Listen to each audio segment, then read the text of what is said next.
In front of me is Samsung Galaxy A72, and let me show you how to activate Google Backup on this device. So at first, let's open list of all apps, then locate and open settings, and here you need to locate and reach accounts and backup.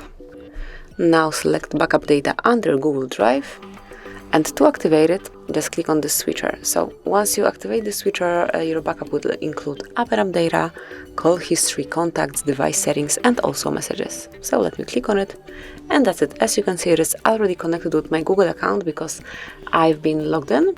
However, if you do not have Google account on your device yet, you will just have to go through the setup process, like entering your email or phone number and providing the password, and basically that's it. So this is it. This is how you can activate backup to Google Drive in your Samsung Galaxy A72. Thank you for watching. Please subscribe our channel and leave the thumbs up.